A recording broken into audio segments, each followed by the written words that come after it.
there then guys, so welcome back to my channel for another walk with me. This is going to be very much a local walk. It's a beautiful sunny day here at the end of September in the UK, and I just wanted to show you my garden. So here we go. So here we are outside my front garden. It's so hot and sunny, there's my shadow, and I'll just show you my first little arrangement, which is a succulent arrangement which includes faux flowers. Can you spot which plants are not real? And just moving up, we have a Milk and More fresh and first thing box. So yes, so the milk lady, she pops all of our bread, milk and yogurts in there and keeps them away from the glare of the sun.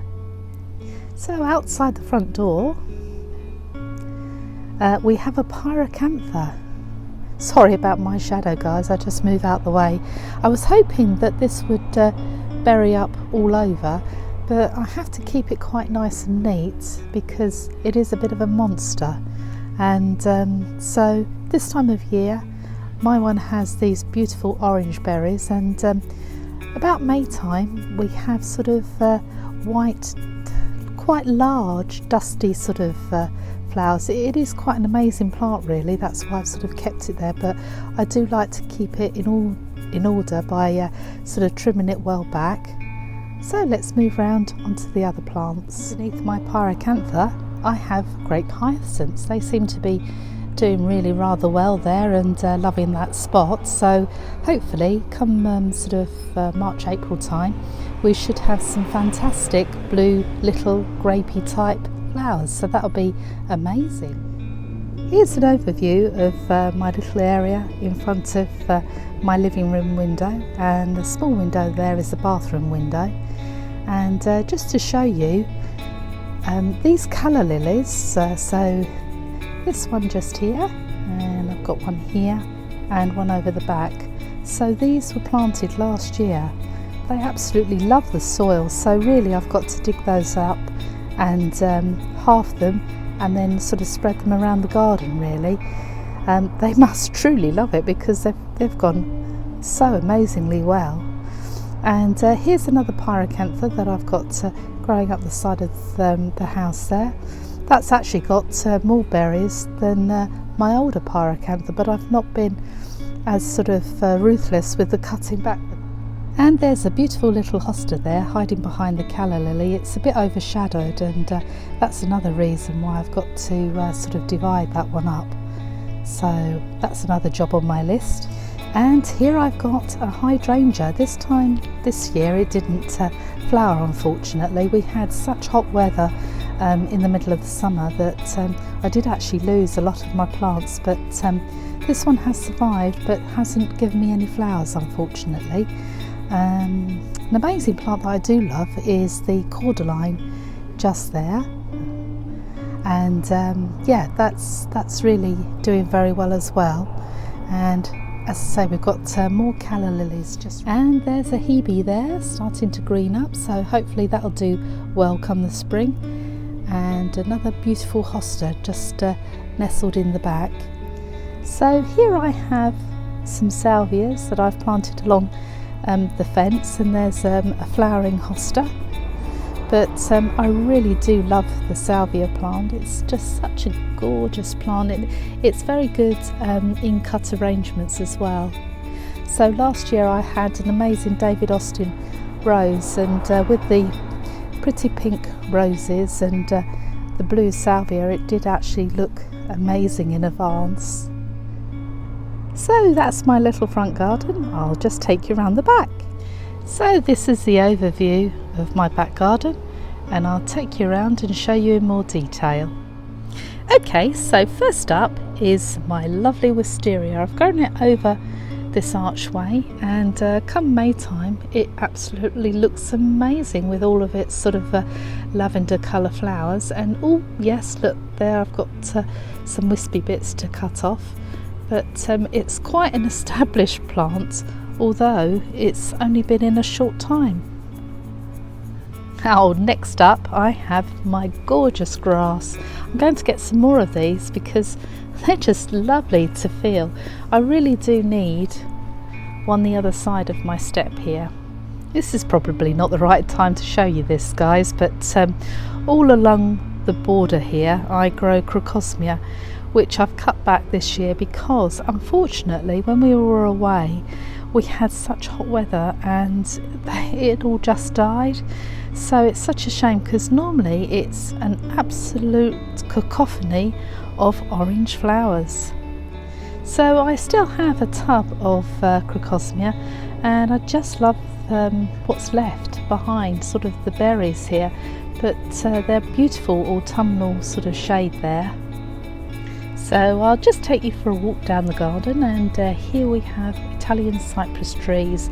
I absolutely love these, but they do need trimming, and probably twice a year, so to keep them in shape, but they're not looking too bad at the moment.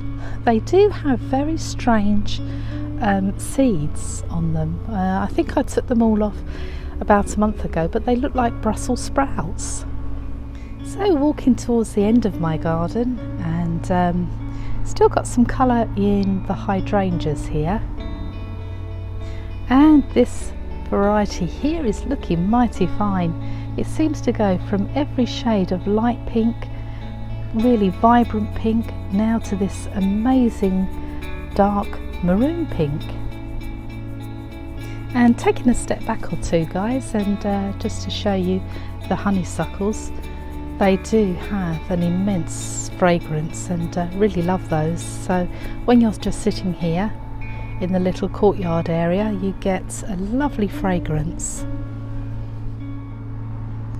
Here are just a few of the pots that I like, and I hope to build up my collection as time goes on.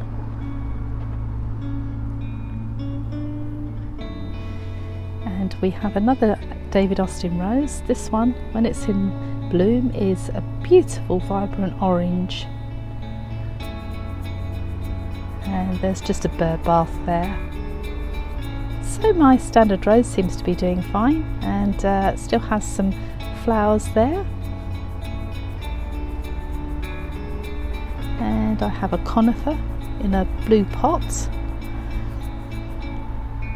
and some lobelia that I've planted in the bottom of the standard rose. I thought I would go for another arch, so I bought a bench arch here and planted 2 more David Austin roses. And so this coming summer, so we're September now, so next year, hopefully about April-May time, we should have lots and lots of little tiny orange roses, just like this one. They're so delicate and beautiful. I'm so pleased that I bought this plant. So here's my heuchera, and that normally looks great in sort of springtime. And I have a little robin on the end of my spade. And there's another David Austin little orange rose there, and we still have some geraniums in colour. And this is the favourite part of my garden, and I'll show you in detail all the different plants that I have.